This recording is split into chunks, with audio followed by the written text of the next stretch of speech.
खुले में जो है ये डंप कर दिया जाता है इसी तरीके से। कौन सा नमी ये उड़ रहा है ये, और यही अगर आंखों में पड़ जाता है लोगों के, इस तरीके से लोगों को चुप करा दिया गया, आपको भी चुप करा दिया भैया यार हैं इस राख को निकलवाने का काम करते हैं, दबंग किस्म के लोग हैं और वो जबरदस्ती गिरवाते हैं और गिरवा कर चले गए कि यहाँ का वातावरण प्रदूषित हो गया है, पानी तक की समस्या है।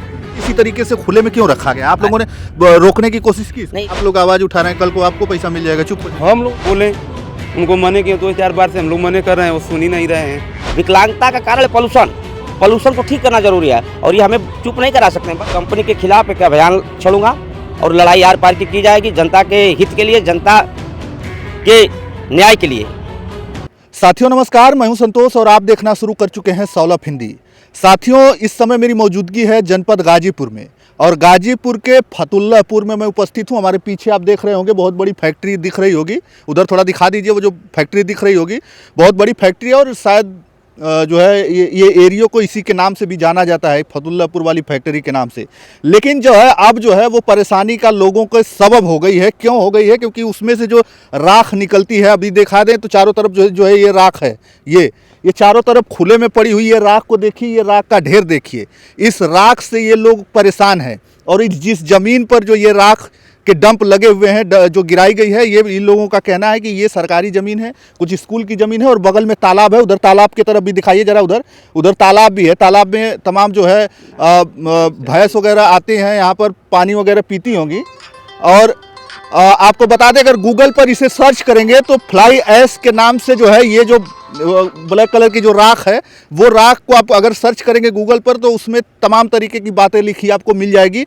उसमें साफ साफ लिखा मिल जाएगा कि ये राख इतनी खतरनाक है कि इसे आप खुले में नहीं रख सकते। इसका कुछ गाइडलाइन है, लेकिन उस गाइडलाइन का पालन भी नहीं किया जाता है। आप इस इलाके में कहीं पर भी नज़र उठाकर घूमकर देखेंगे तो आपको दिखेगा कि ये जो है कहीं न कहीं आपको ढेर इसका दिख जाएगा, पड़ा हुआ दिख जाएगा। लेकिन इसका एक गाइडलाइन है कि इसको जो है कहीं पे भी रखिए तो ये जो है इसको ढक कर रखना है, नहीं तो ये बहुत ही हानिकारक है। ये जल्दी से पानी और हवा में घुल जाता है, जिससे पानी और हवा को दूषित कर सकता है। ये आप साफ साफ जो है गूगल पर आप सर्च करेंगे इसके बारे में तो साफ साफ लिखा दिखेगा। लेकिन सबसे बड़ा सवाल है कि आखिरकार इसे खुले में ही क्यों डंप किया जा रहा है, क्यों नहीं इसको जो है ढक के रखा जा रहा है। साफ साफ इसमें आप सर्च करेंगे तो लिखा जा रहा है कि सुरक्षित तरीके से इसको उपयोग और प्रबंधन के लिए नियंत्रित भंडारण, इसे तारपाल से ढककर या नमी बनाए रखते हुए रखना चाहिए ताकि हवा और पानी से फैलाव रोका जाए, क्योंकि हवा और पानी में तेजी से ये फैल जाता है। और इसमें साफ साफ लिखा हुआ है कि इसमें आर्सेनिक, सीसा जैसी भारी धातुएं और सिलिका के कण होते हैं जो हवा और पानी को दूषित कर सकते हैं, जिससे श्वास रोग जैसे सिलिकोसिस और हृदय रोग व कैंसर का कारण बन सकता है। इसलिए इसे नियंत्रित और सुरक्षित तरीके से संभाला जाना चाहिए, जैसे कि नमी बनाए रखना और ढक कर रखना ताकि यह हवा में न उड़े और पानी के साथ न मिले। लेकिन जो है यहाँ पर खुले में जो है ये डंप कर दिया जाता है इसी तरीके से। इसमें कौन सा नमी ये उड़ रहा है ये, और यही अगर आंखों में पड़ जाता है लोगों के तो ये आंखों में पड़ जाता है तो इसको निकालने के लिए जो है इसको डॉक्टर के पास जाना पड़ता है। जब तक आप डॉक्टर के पास नहीं जाएंगे ये नहीं निकलेगा। लेकिन सबसे बड़ा सवाल है कि प्रशासन के नाक के नीचे, यहाँ से गाजीपुर जो सिटी है यहाँ से कुछ ही दूरी पर है और प्रशासन के नाक के नीचे ये सब चल रहा है और किसी के कानों कान जो है खबर नहीं है और ना ही किसी के आंखों से दिखाई दे रहा है। यहाँ पर कुछ जागरूक लोग हैं, यहाँ के गांव के लोग हैं अगल बगल के, और ये लोग युवा हैं और ये लोग बहुत परेशान हैं इन सब चीज़ों से, क्योंकि यहाँ के लोग हैं और गाँव में लोग बच्चे खेलते हैं, बूढ़े बुजुर्ग इधर आते हैं, उनकी आंखों में पड़ जाता है तो बड़ी परेशानियों का सबब बन जाता है। जब तक डॉक्टर के पास नहीं जाते हैं तब तक ये जो है आंखों से निकल नहीं पाता है। क्या नाम पड़ेगा आपका? मेरा नाम अरविंद कुमार बिंद पड़ेगा। अच्छा जी, ये बताइए कि कहाँ है, मतलब यहाँ पर ये ज़मीन कैसी है? ये ज़मीन सरकारी ज़मीन है, स्कूल की ज़मीन है। ये ज़मीन स्कूल की है और बगल में तालाब है। यहाँ पे सुबह शाम यहाँ के बच्चे, बुजुर्ग और नौजवान भ्रमण के लिए भी आते हैं, टहलते हैं, एक्सरसाइज करते हैं। लेकिन ये जो स्थिति बन गई है इस समय कि इस ज़मीन पे राख का जो ढेर लगाकर यह साफ तौर पे यहाँ पे अब कोई आ नहीं पाएगा, क्योंकि जो आएगा उसके आँखों में ये ज़रूर चुभेगी और ये राह चलतों की तो आम बीमारी हो गई। इस क्षेत्र से अगर कोई भी राह चलता चला जाए तो उसके आँख में अगर चश्मा हेलमेट नहीं लगाया है तो निश्चित तौर पे पड़ेगी और ये जब तक दर्द करेगी जब तक ये डॉक्टर के पास जाकर निकलवा ना ले आप। अच्छा, ये बताइए कि ये इस ज़मीन पर वो कैसे डंप कर रहे हैं? किसी से परमिशन इन्होंने लिया होगा या कैसे ये डंप कर रहे हैं? ऐसा मुझे नहीं लगता, क्योंकि यह फैक्ट्री सुखबीर एग्रो एनर्जी जो कंपनी है ये बहुत ही प्रशासन को अपना हिसाब किताब बना के रखती है और ये कहीं कोई परमिशन नहीं लेती है। ये तो यहाँ डंप कर रही है। इस फैक्ट्री का राख हम तो 4 लेन के किनारे भी देखते हैं, अपने आसपास की जो बगल के रोड हैं उन रोड के किनारे सब ये गिरा के भाग जाते हैं, जबकि कंपनी इनको निकालने के लिए पैसा देती है और यह शायद निर्देश रहता है कि सुरक्षित जगह इसको गिराइए, सिर्फ रखिए। लेकिन अच्छा, ये निर्देश है, मतलब तमाम गाइडलाइंस है कि इसको जो है ढक के रखना है। अगर खुले में आप छोड़ेंगे तो ये हवा चलेगा और हवा में घुल जाएगा, पानी में घुल जाएगा, तो हवा और पानी को दूषित कर सकता है। लेकिन फिर भी इसी तरीके से खुले में क्यों रखा गया? आप लोगों ने रोकने की कोशिश की? नहीं, कुछ लड़के कल विरोध कर रहे थे इसका, तो यहाँ पे जो इस राख को निकलवाने वाले ठेकेदार हैं, शायद उनके द्वारा यह कहा गया कि हम जबरदस्ती यहाँ गिराएंगे, तुम लोग कुछ कर नहीं पाओगे। तो लड़कों ने शायद 112 नंबर को भी डायल किया, 112 नंबर भी आई थी, लेकिन यहाँ के कुछ लोग जो ठेकेदार हैं, इस राख को निकलवाने का काम करते हैं, दबंग किस्म के लोग हैं, और वो जबरदस्ती गिरवाते हैं और गिरवा कर चले गए। अच्छा जी, तो अब क्या चाहते हैं? क्योंकि यहाँ पर तो अब डंप किया हुआ है ये सारी चीजें, जबकि इसको ढक के रखना चाहिए, वो तो ऐसे खुले में रखा हुआ है। नहीं, डंप ये किया है ना, तो डंप करने के बाद इस पर और ढेर लगाएगा वो, इतना से मान नहीं जाएगा। अच्छा। इतना से मानेगा नहीं। और प्रशासन पता नहीं कब जागेगा, किस बात का इंतजार करता है प्रशासन। मैं एक बार इस फैक्ट्री के विरुद्ध एक बात कहा था, जो ये राख निकलती है चिमनी से, वो लोग कहते हैं कि धुआं निकलता है, धुआं नहीं होता है, उसमें 70 से 80% राख निकलती है, जो अगल बगल के गांव को बराबर डिस्टर्ब करती है। आप अपने छत पे खुले में सो नहीं सकते हैं उस राख की वजह से। उस राख की वजह से अगर आप कोई चादर बिछा दें, सफ़ेद चादर छत पे रख दें, तो रात भर छोड़ दें और सुबह आएंगे तो पूरा काली भर जाएगी। और इस राख की वजह से पूरा क्षेत्र का प्रदूषण इतना बढ़ गया है कि यहाँ का वातावरण प्रदूषित हो गया है, पानी तक की समस्या है। अगल बगल के गांव में आप देख रहे होंगे, जैसा कि अभी समाज सेवी सिद्धार्थ राय ने एक मुहिम चलाई थी।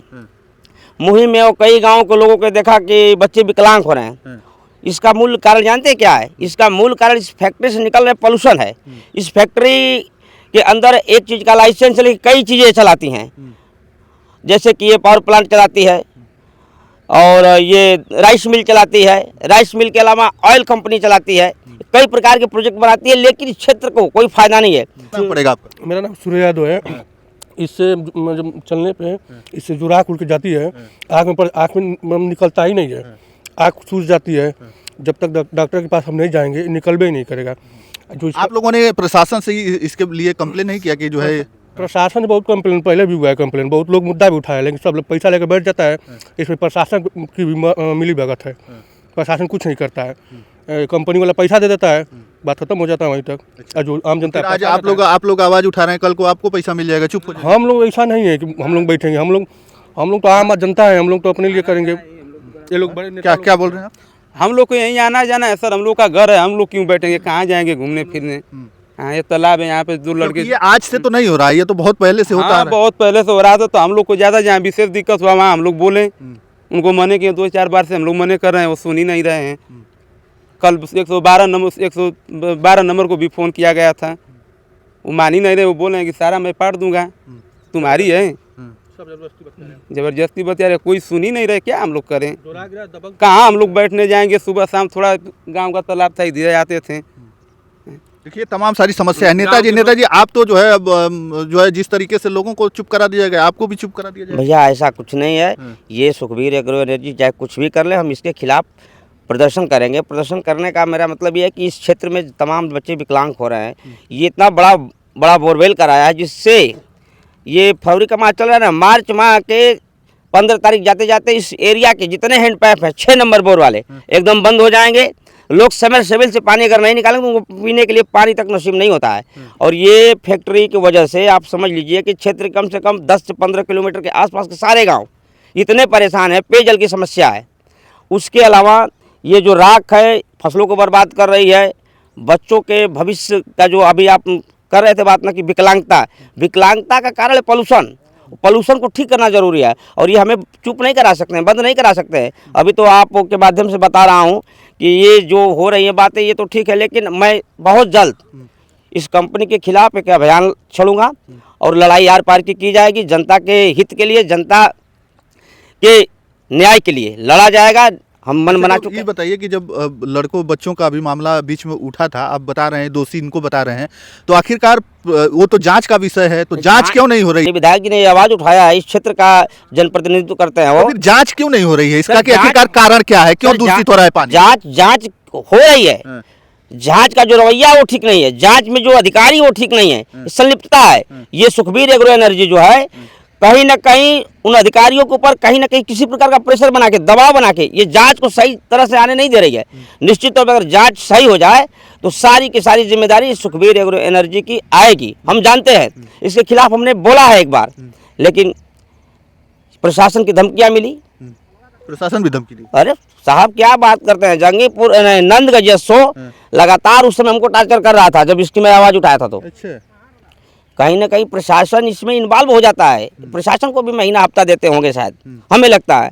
यहाँ के जो जनप्रतिनिधि हैं छोटे मोटे, उनको भी ये सेट करके रखता है। अच्छा, ऐसा नहीं है तो अभी तो यही के जी, जनप्रतिनिधि। हम हैं, लेकिन हमने कहा ना कि जब मैं आवाज़ उठाया था पिछली बार तो प्रशासन की तरफ से धमकियां मिल रही थी।